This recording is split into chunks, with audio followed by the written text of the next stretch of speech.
Good evening. We begin tonight with striking Canada Post workers taking their message to the Ottawa headquarters of the Crown Corporation today. The two sides remain far apart and no talks are currently scheduled.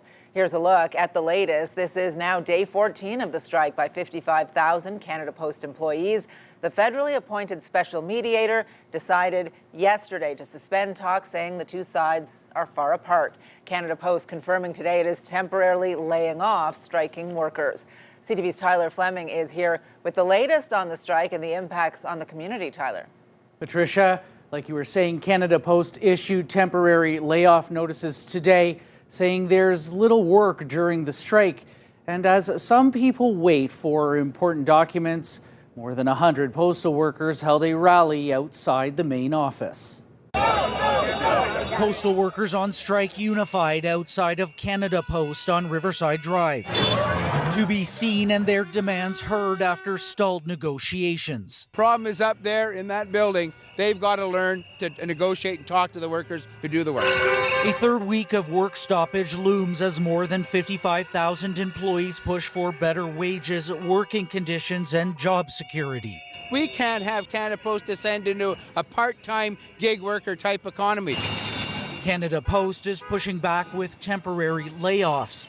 The Canadian Union of Postal Workers is calling for a 24% wage increase over 4 years.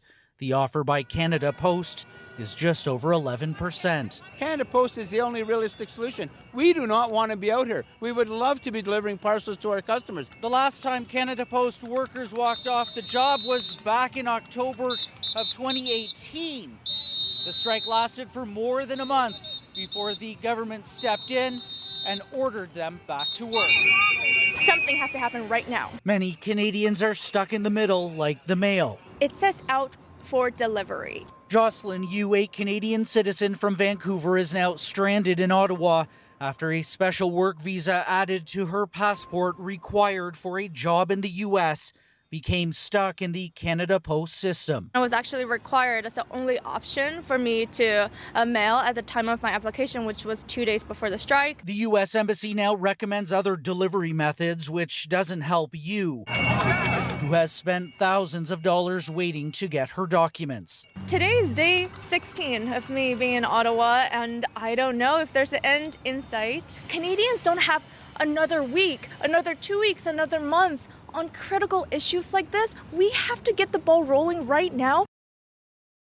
For now, federal back-to-work legislation is off the table, and the union is not backing down. And while the strike may be an inconvenience for some in larger cities, Canada Post is a necessity for rural and outlying communities who, for now, must wait and remain hopeful negotiations can resume so mail can once again be delivered. Patricia. As that countdown is on. All right, CTV's Tyler Fleming live for us tonight. Thank you.